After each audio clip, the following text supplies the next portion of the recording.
This is a meeting of the Newbury Police Station Construction Committee. I'm the chair, Robert Connors. Please permit me to confirm that all members and persons anticipated on the agenda are present and can hear me. Let me go down the roll call here. Martha? Here. John? Here. John Keller? He just joined. Yeah, I think he's Okay.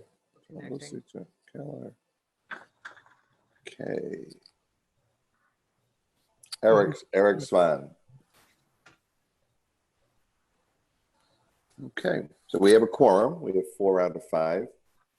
Zell, I hear you, and Steve, I hear you. Is Doug on the phone? Yes, I am. Okay, well, let me continue. Good morning. This open meeting of the Newbury Police Station Construction Committee is being conducted remotely, consistent with Governor Baker's executive order of March 12, 2020. Due to the current state of emergency in the Commonwealth, due to the outbreak of COVID-19 virus. In order to mitigate the transmission of COVID-19, we have been advised and are directed by the Commonwealth to suspend public gatherings, and as such, the governor's order suspends the requirement of open meeting law to have all meetings in a publicly accessible physical location. Further, all members of public bodies are allowed and encouraged to participate remotely. The order, which you can find posted with the agenda materials for this meeting, allows public bodies to meet entirely remotely so long as reasonable public access is afforded so that the public can follow along with the deliberations of the meeting. Ensuring public access does not ensure public participation unless such participation is required by law. This meeting will not feature public comment. Okay. Please note this meeting is being recorded. All right, I think we've covered most of this. Why don't we go to our meeting packet?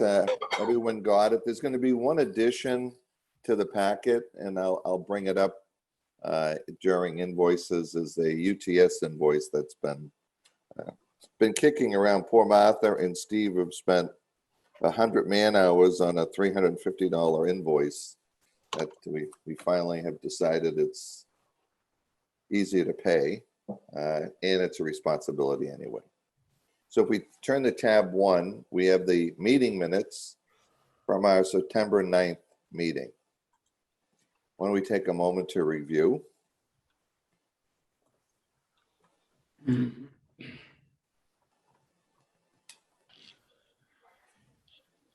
Do we have a motion and a second? Then we can have a discussion. So moved. Okay, do we have a second? Second. Okay, discussion. And any comments, corrections? Hearing none, I'll move for a roll call vote. Please say aye, all those in favor. Martha Taylor. Aye. John Keller. Aye. John Lucy. Aye. Bob Connors votes aye. The motion carries unanimously. Okay, tab 2. We have payment rec number 10 from BC Construction.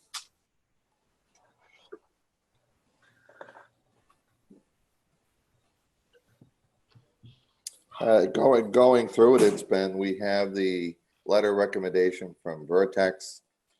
It's been signed off by Context, and it lists the project being at the 54% completion from a budget standpoint. So do we have a motion to accept? I'll make that motion. Okay, do we have a second? Second. All right, any discussion, team? Yes. When I was putting that together, if you go to the, was it openings? They had an $18,000 subline item, but it didn't go to the subtotal. So they're going to be short at $18,000 on their own, not putting it on the subtotal line. So may want to point that out to Jeff at the next meeting. So let me just say the current payment due of $534,359.42 is incorrect. Or are you saying there was 18,000 that should have been added to that?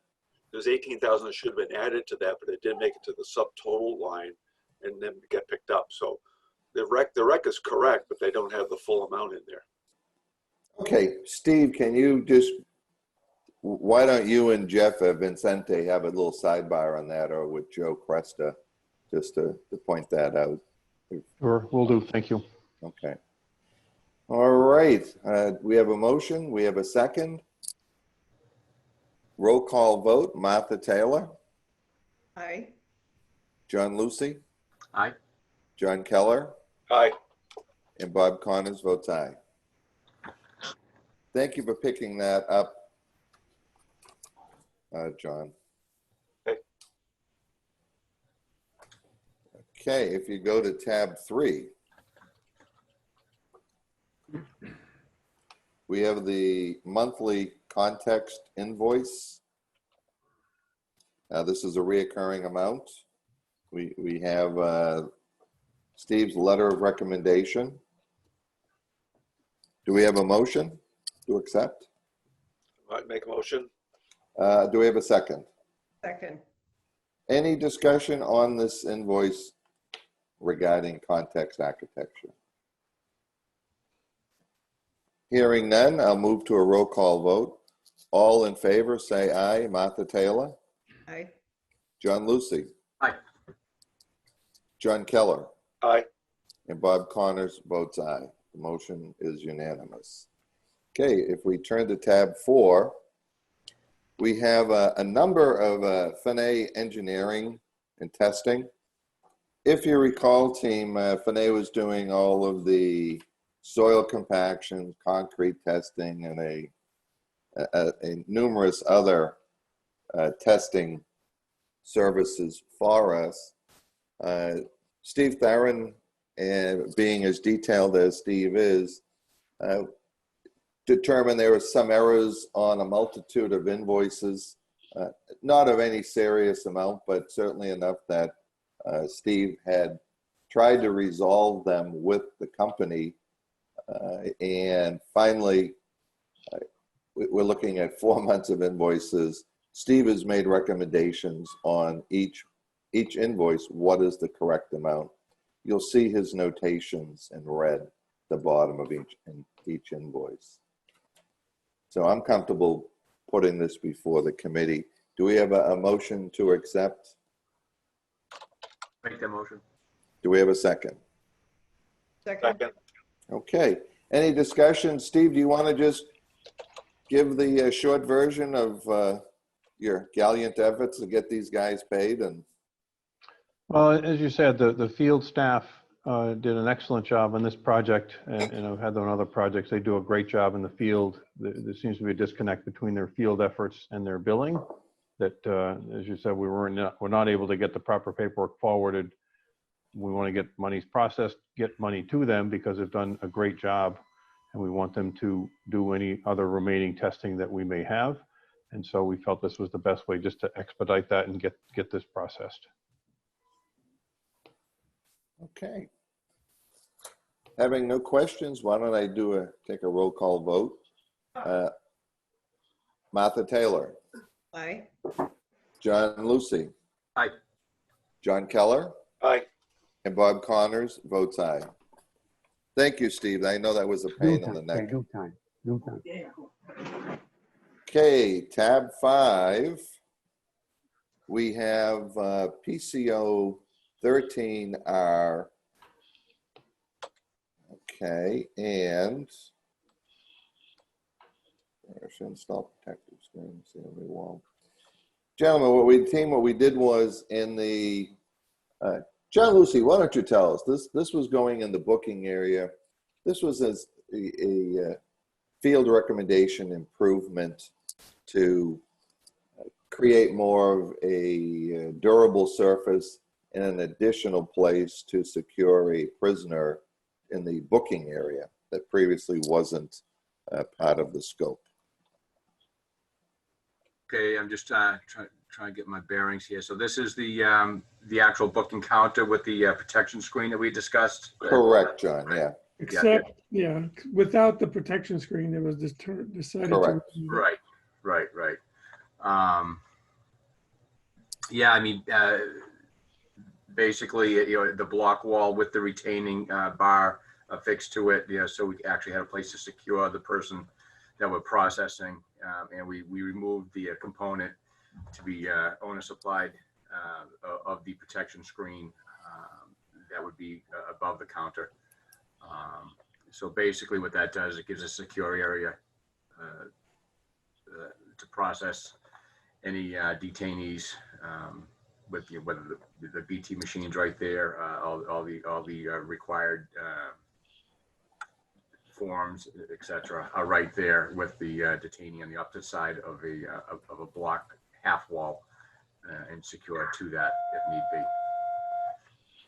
Yeah, I think the other thing too was we've added that stainless steel rod bar to secure prisoners, but we also upgraded the top from Right, that's right, yeah. from what was proposed, which was more of a municipal office type use to stainless steel. So it was a good upgrade from my perspective, and one of those COVID-19 related double checks that we're doing in different parts of the building. So team, any other questions on this?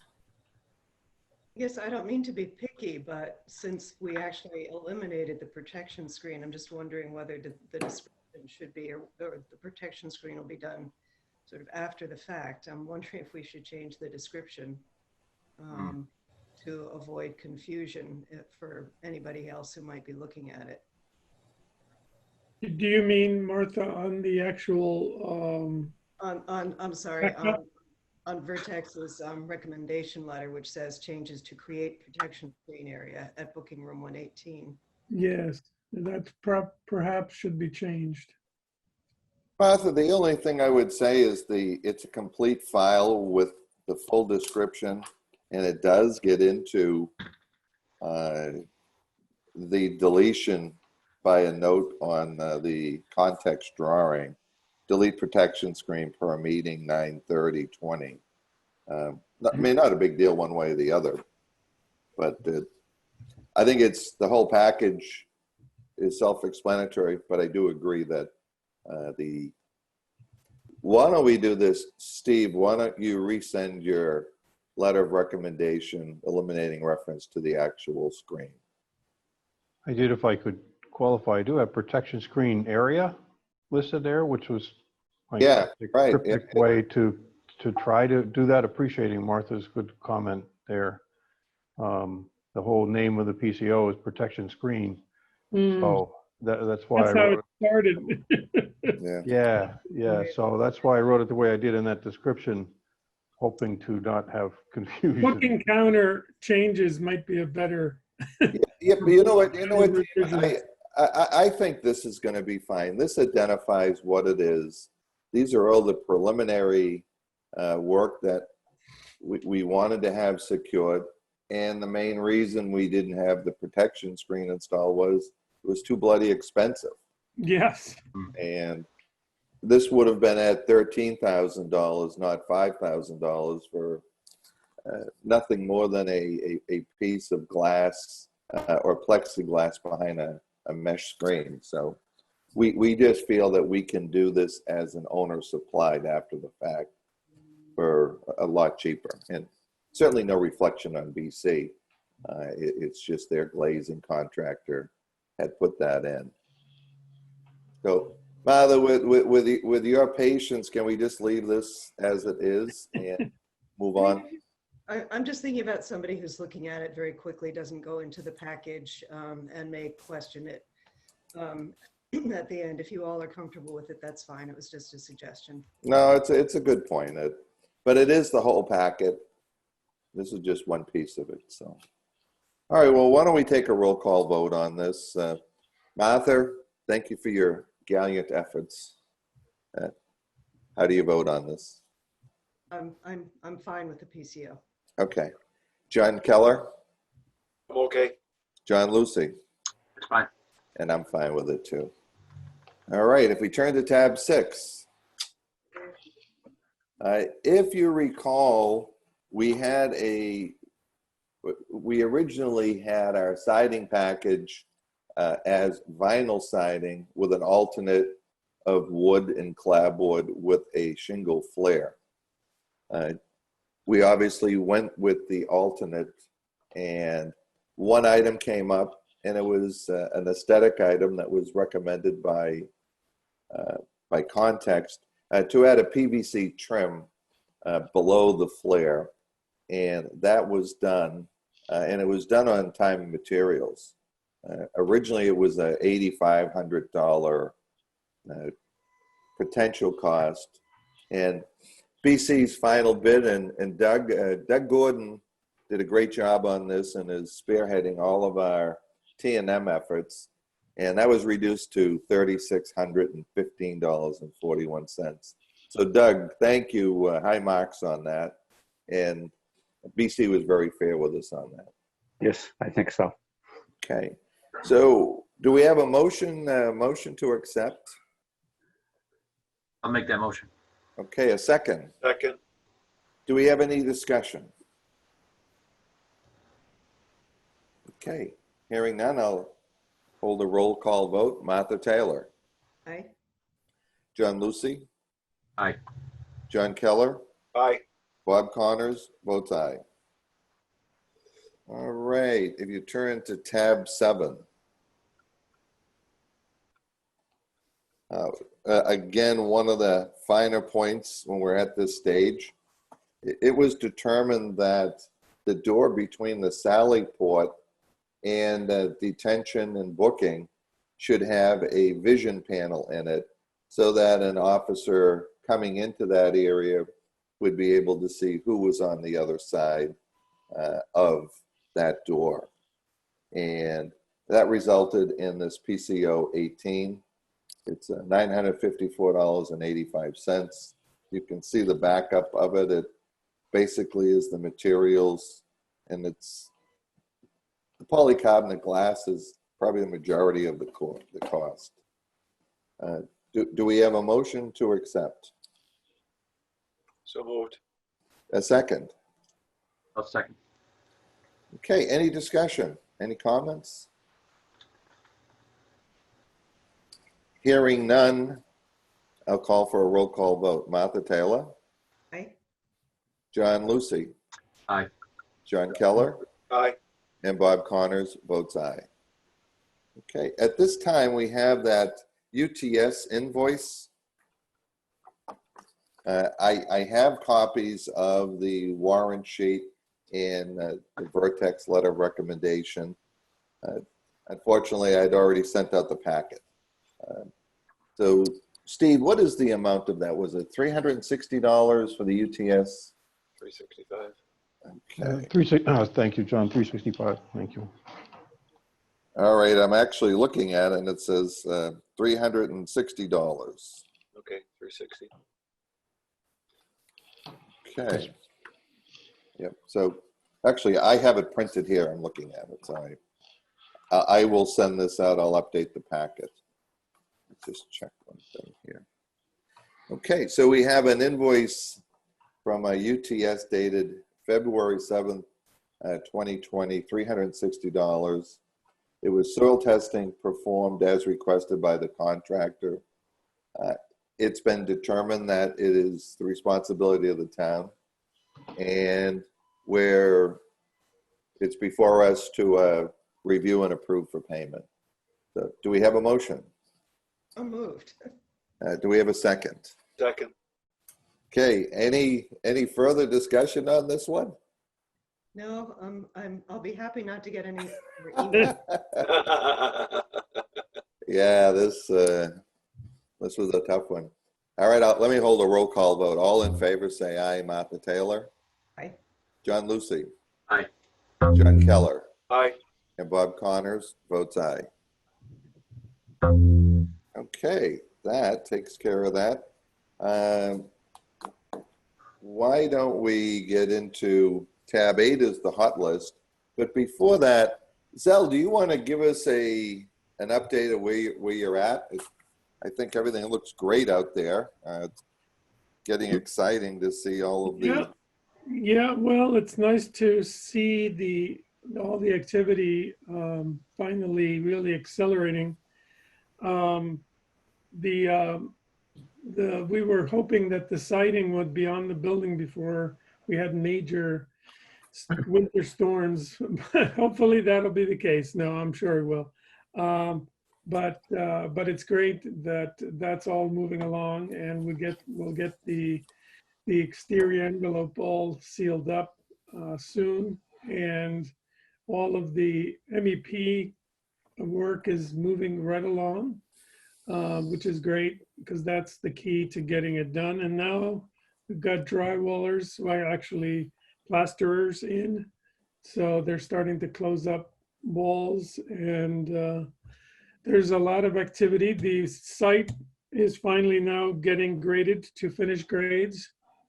Which means that we are really on the track of getting this whole thing wrapped up. And so it's all looking good. thank you, Zell. We'll circle back, Zell, on the hot list, Yep. on the McPhail Yeah, we'll update talk on about that. that. Sure. Okay. Yeah. Steve, how about yourself? Any commentary you'd like to add at this point from the Vertex? In terms of progress, as Doug mentioned, as he came in, the elevator, cab and such is actually coming and arriving today. So that's just yet another step as we continue with good progress. Plantings continue with binding and binder and prep of walkways work anticipated as well for this week. So as Zell said, the push is happening and not a moment too soon. Okay.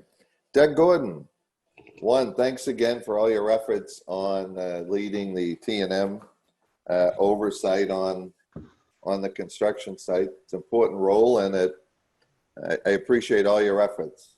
It's no easy task arguing with all our fellow contractors and subcontractors. Yeah, no problem. Yeah. Doug, any comments you'd like to add? No, but when you get to the today's meeting, you need to press, I don't think the question has been asked specifically from the HVAC contractor.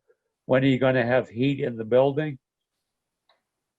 I mean, They are, I think there's stipulation about, they either have to provide temporary heat Yep.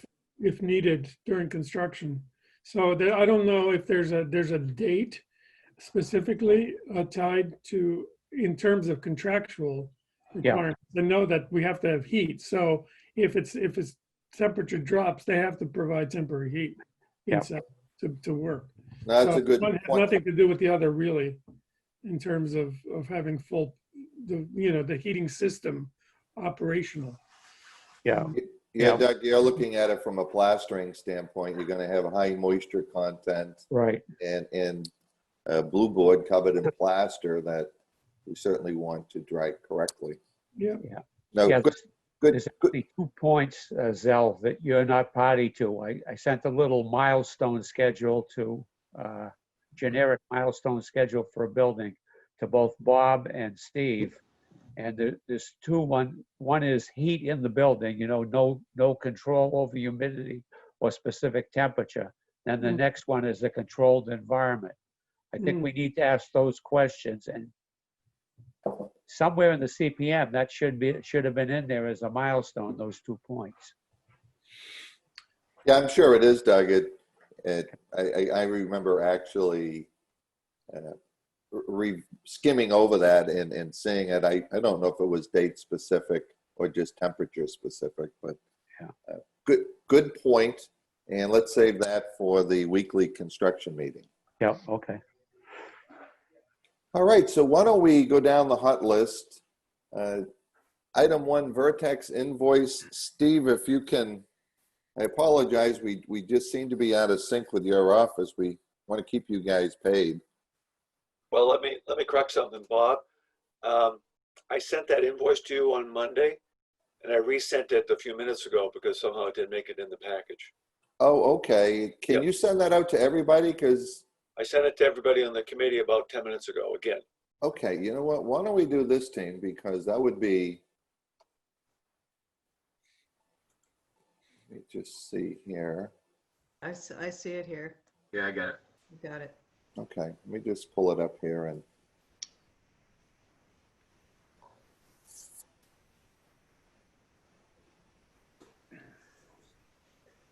John, what was the amount of the invoice?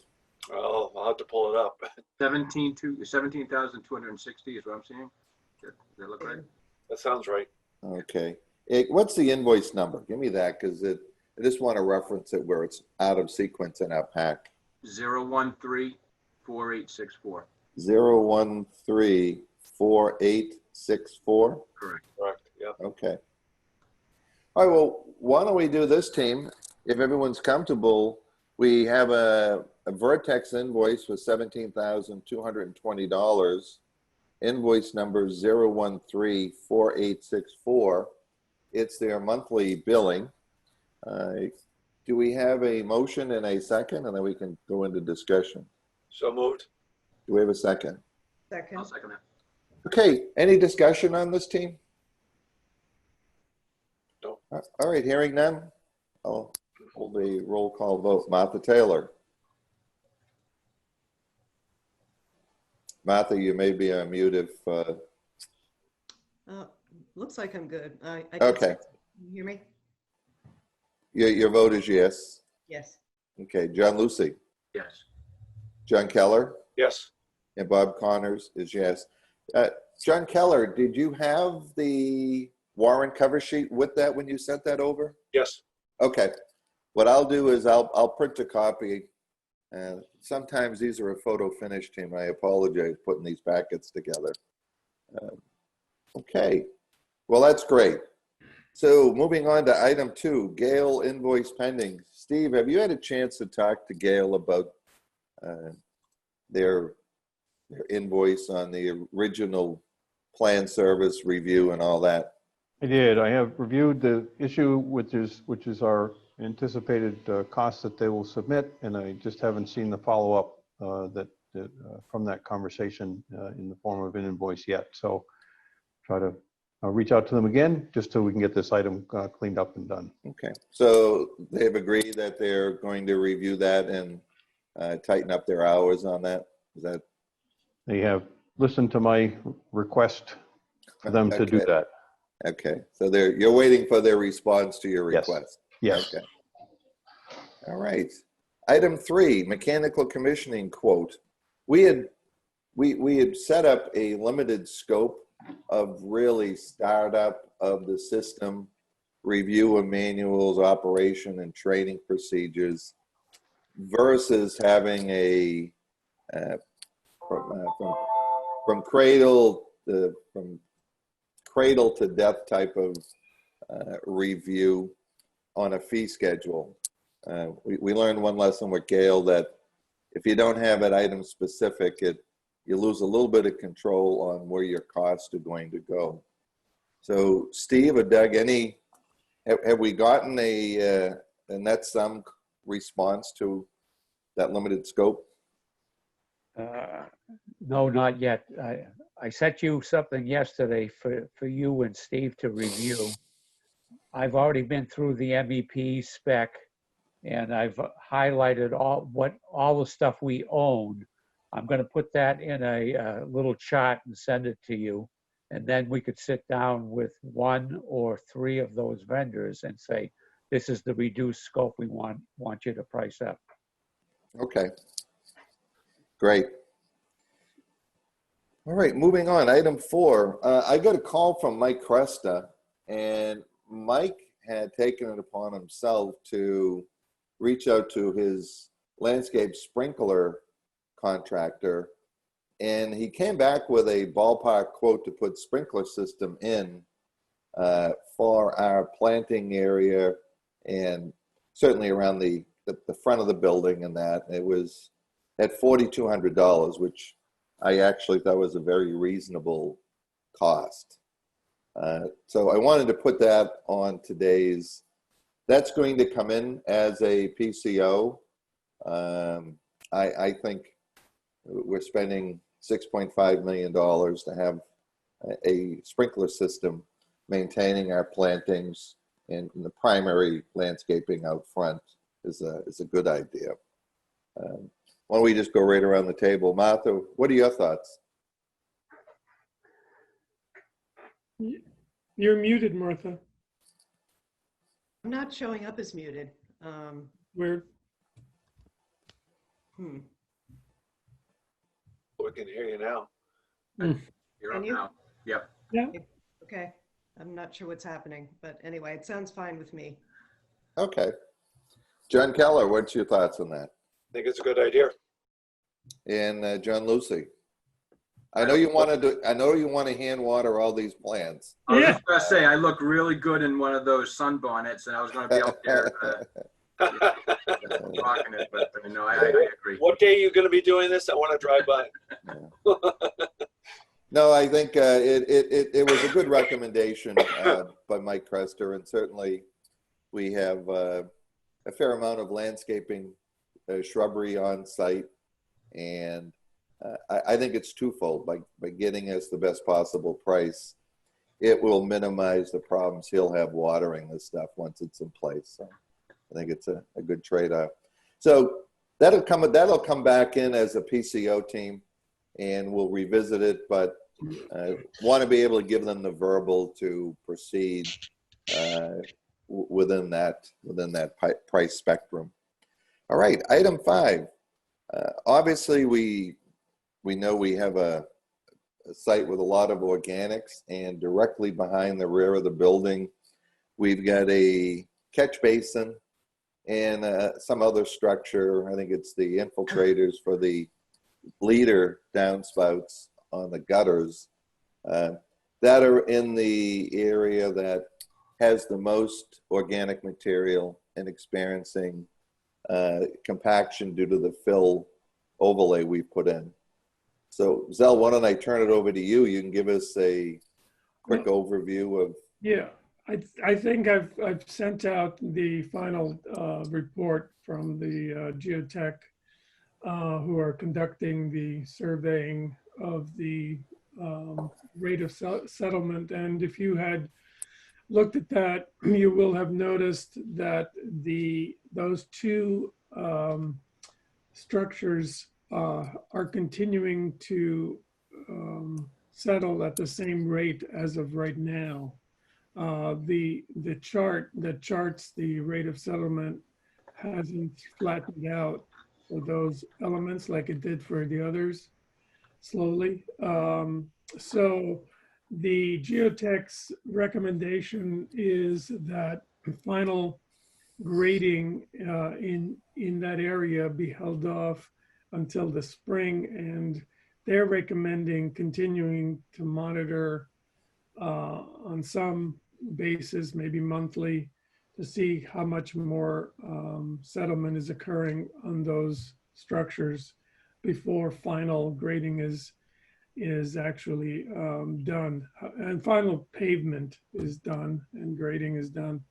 And I don't know if you want to think about that as the solution here, or there's always the possibility of adjusting for the any potential settlement that takes place during the winter in the spring by fixing the tops of these and raising them if needed to adjust for final paving.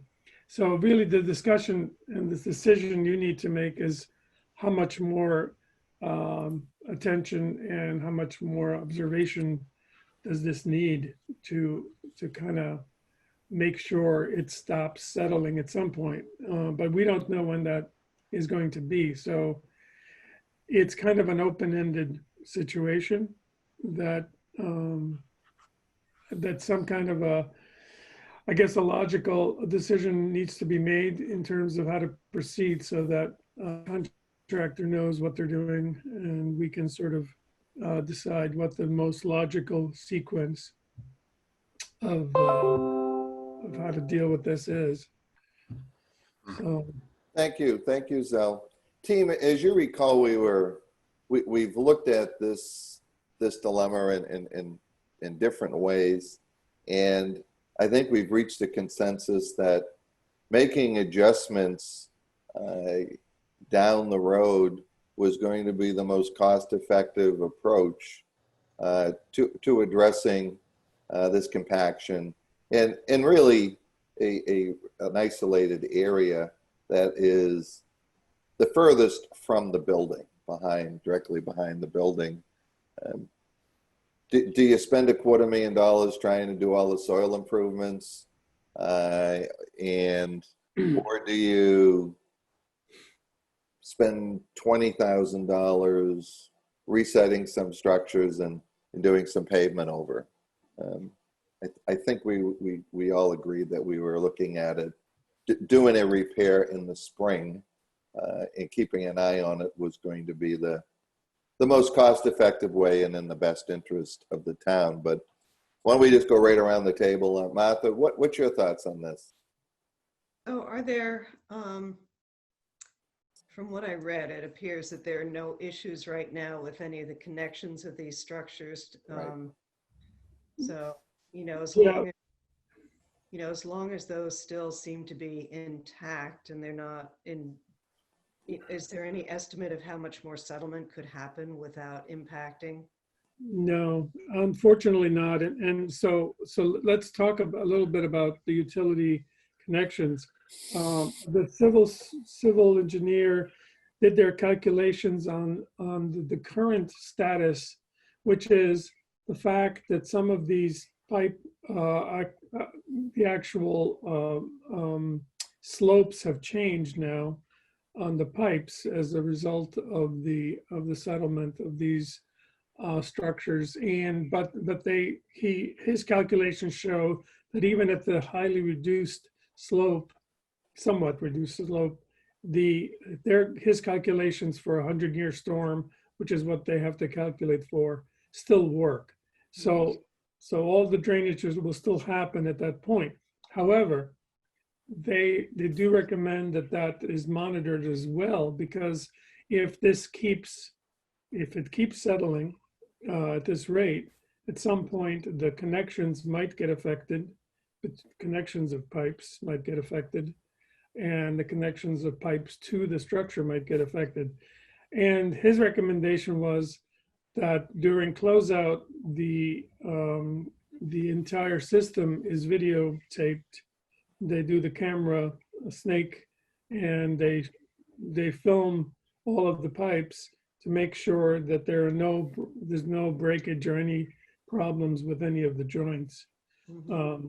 Apparently, that's in the closeout requirements for that work, and they recommend that we should get that done so that we can see if there's anything happening in those pipes as a result of this movement.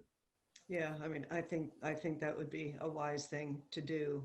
And then if there's continued settling, maybe we need to do it again in the future. Yeah. Yeah, I think the comfort level I have is our very capable DPW crew went on site and removed and replaced over 150 feet of drain pipe when we mobilized in better part of a half a day for them to go in and be able to reset the elevation on this manhole and make adjustments on the connecting pipe. I put it in the same way, same category, and it'll just be, I think the question's going to come up is, are they planning on doing binder and top this year, or is it going to be split up? They're certainly doing binder, and they're probably doing curbing, is what I would think. But why don't we put that on our list for the next meeting at 8:30 on that? But the usual recommendation is to let the binder, sit through the winter and then put the top coat on the spring. Right. But that's what they're anticipating. I think that was what Jeff had alluded to last meeting, actually. Yeah, whenever this was last discussed, I think that that's kind of what they're thinking right now. And I also think it's because of timing issues in terms of how much work they can get completed and whether it's all gonna, whether they could actually get to the point of being able to do all the finish grading and finish paving. We'll see, but I think that that's their intent, but let's talk about it later. okay. No, I think a good discussion. We'll talk about this at the next meeting. Certainly it's no surprise that organic materials are compacting. None at all. The good news is all of the hardscape in the building are perfectly fine, as is a majority of the rest of the paved area and what have you. So I think we're in good position there. The only question I have is, do you want to continue monitoring on a regular basis, or do you just want to see what happens over the winter and then it'll get surveyed in the spring and we'll know how much it dropped? My sense, Zell, is that the monthly monitoring at this point isn't going to tell us much. Prior to putting top down in the spring, Right. we could then go back in and take a peek at this, and we'll know exactly. Although I know what you're saying, the rate of compaction will be unknown. We won't know if that curve is flattening out, but let us think about that. Let us think about that, Zell, and that's a good point. Okay, why don't we move on? I'm just watching the clock where our next meeting for some of us is at 8:30. So number 6, John, PRS, how'd you make out with them? And PRS is he your IT or telephone vendor? He's our IT. We had the walkthrough. There was no concerns, any major concerns. One of the things that we discussed that we'd like to do actually at the last construction meeting is doing a chalk markup in the IT, making sure we have, the real estate, how things might be configured in there. And that's going to be happening tomorrow, I believe. I have to confirm with everybody. No, I mean, there was nothing run up the pole, any concerns. It's pretty, from their position, it seemed like it was pretty cut and dry. And I just want to add a note that I think you all know this, but our electrical engineer said that he would be available tomorrow at 11 o'clock for a conference call in case there were any questions or concerns about power requirements that are not currently in place, or if there's any need for any additional connections or data or telephone issues that are not addressed in the contracted documents. He said he could be available tomorrow, but we haven't given him a response about that. So I think we need to tell him today if that's going to be happening so that he can still hold that slot, hopefully, in case it's needed. the other thing too, as far as budget too, I mean, I expect I got to get something from PRS, what they anticipate, the move overs going, what the budget for that would be as well. So we're going to have to get some, I anticipate there'll be some dialogue happening within the next week to lock some numbers down as well. Once they get a sense for, the magnitude, the layout, what they'll be expected to do. So if that was one of your concerns too, Bob, that's something I'll be. Yeah, John, you took the next question right out of my mouth is where's your quote on this? I'm learning. See where we are budget-wise. Thank you. When at our last meeting, we moved down to item 7, there was some talk, and I think, Zell, you were touching upon it, where that GGD, IT, and TCS were going to have a joint meeting just to close out any issues or answer any questions that anyone on the team had.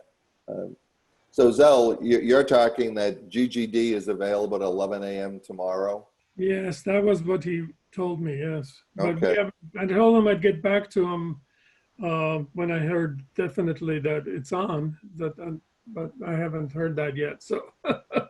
Yeah, and I apologize for that. I believe one of the things I was waiting for was Vertical with the town's IT person, Vertical being the phone company. And I don't remember if she said something last week to me. Now I have to go back through my emails.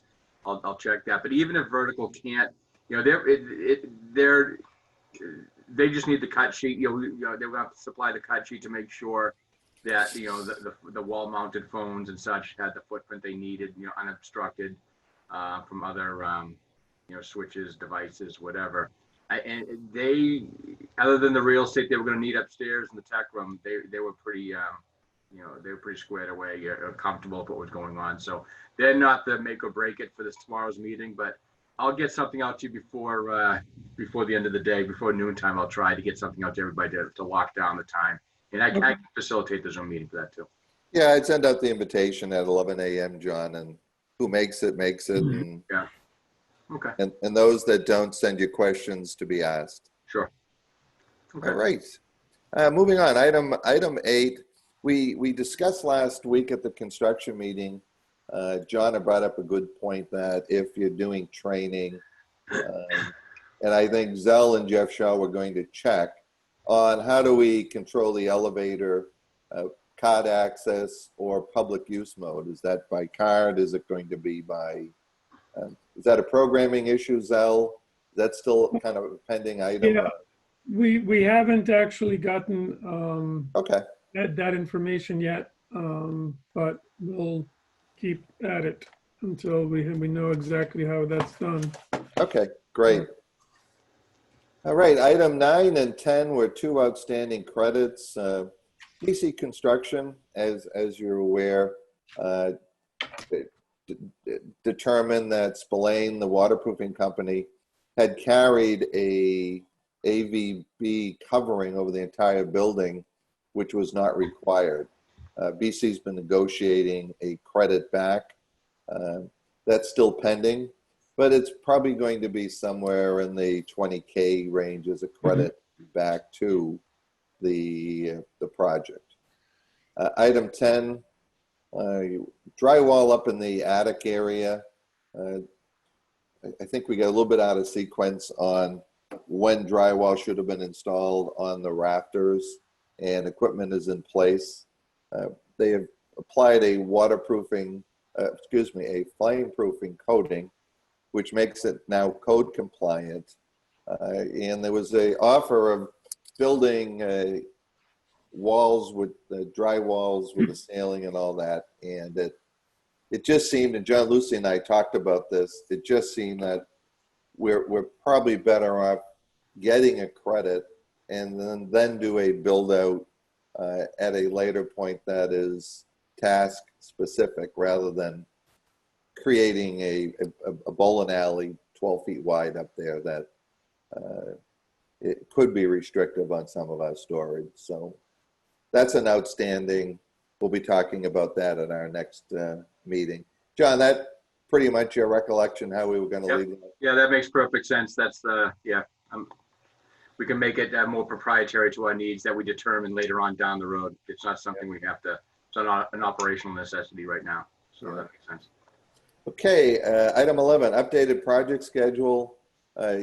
Steve and Zell and I need to talk about this, but it sounds like we're going to be, or we've been notified by BC that they're going to be seeking a 10-day extension. I want to talk with Steve and Zell first offline on this, and we'll put that on our next agenda. And to be talking about a 10-day extension at this point is probably a good thing, and it certainly isn't. We're not talking 2 months, but I think I need to get up to speed on that before I can really bring the committee up to speed on where that is, whether it's warranted or not. But I don't mind the 10 days. 2 months would certainly be a big concern. So with COVID and everything else. I think we'll give that a hard look and come back with a recommendation to the committee. All right, 12, start time, parking, delivery, scheduling. John, you've been doing a great job on that. Why don't you give us the 30-second overview? The only issues, well, actually, I'm happy to say one of the main complainants in the neighborhood actually left me a voicemail thanking us for our efforts. Seems to be very satisfied with the steps we've taken to mitigate some of the disturbances that were being reported early in the morning. And so that seems to have settled out. The parking seems to be working well. The one-way seems to be working. I mean, with all the tradesmen coming in and the ramping up of the activity there, parking is kind of at a premium. We have had to make some adjustments to that as of the past day or two, which we probably could talk about at the next meeting to accommodate some of the activity that's happening at the job site. One thing that has popped, it's not related really to parking or delivery schedules, but one complaint we're getting is the sewer alarm erroneously sounding, something either defective in the system, whatever. I don't think that has anything to do with us, so we won't go too deep in the weeds on that, but that's the only issue we've had. Everything else seems to be fine. Chris seems to be happy, and Doug seems to be happy with as far, having the room to do what they need to do in the parking. So I think we're in a good place right now. Thank you, John. And so, John, you're just to recap on the sewer alarm. That's town-owned, not installed by BC, and we're not even tied into that system. So it's really a town-owned issue. Yeah, the only reason why I brought that up is because the association is being made with it, the construction site. They, the neighborhood doesn't know that, so right. So if you folks hear anything about that, that's what's going on. And James is on it. He knows it. He's working on it. But you've secured a key from BC to the gate, and the PD will have the control panel key. Yeah, I have a fits-all key that I used the other night, and the only problem is the lock isn't any good afterwards. But yeah, Okay. We got in there and took care of business. So. Thank you. All right. I think we've already covered 13. Both Zell and Steve and Doug have been able to chime in. To close out on dispatch console options, I have been educated that the consoles that we're transferring from point A to point B are of a equipment electronic nature, but not of a furniture nature. So we're trying to resolve that, and John and I are working with 3 to 4 different options, but we should have something for you prior to the next meeting on a direction. That would be an owner supplied coming out of a FF&E line item. But that's pretty much it, team. Why don't we quickly go around the list for comments? Martha, any comments? Nothing else. Okay, John Lucy. Nothing. John Keller. All set. Zell, you're at the top of my screen, so you go first. Yeah, I'm good, thanks. Okay, Steve. All set, thank you. Doug. 2 quick items. Would you issue a credit to the site work guy for him to eliminate his work, and then we'd pick it up with the DPW? Or For would he what? be? What type of work those? What Yeah, at the back of the site where you're contemplating waiting till the spring to do something. I think we'd just go ahead and put the binder down and let them put. I think what we do is we let them finish up to binder. We'll be responsible for the adjustments, or we'll consider if town DPW is going to do adjustments if necessary. Okay. Prior to top coat. Yeah, so we can close him out with BC for the contract, right? We'll have to take a credit. Yeah, we'll see. We'll see how it shapes up. Yeah, and make a let's talk recommendation. about that at our next meeting. I Okay. think. Good point, Doug. Okay, the other thought is up in the tech room, that gets 3/4 inch plywood on all walls up there. That Yeah. doesn't have to be fire rated, right? Because that space is not rated. Same thing. We could pick that up in the next, next meeting. Yeah. Okay, no, very good points, Doug. Okay. Usually that plywood has to have a fire, fire retardant on Yeah, it. or it- it does down there in the electric room, because that electric room is rated, but not, Yeah. that room up there at the tech room's not rated. Yeah. Okay, good question for, If, on this paving issue, you might want to consider, if you're going to take some stuff back, is put a modified binder down and get an adjustment. So if the town picks up the top coat later on, at least you got some longer wearing time with a modified binder. okay, yeah, we'll be backing into that, John, probably in the next week or 10 days. I'm pretty sure we'll be hearing from the BC team what Pelchet's timeline is on getting binder down and curbing. So, all right, anyone else? I think that's it. All right, it is 8:29. I'm going to close the meeting. Thank you all. All righty. Bye-bye. See you in a minute. Yeah.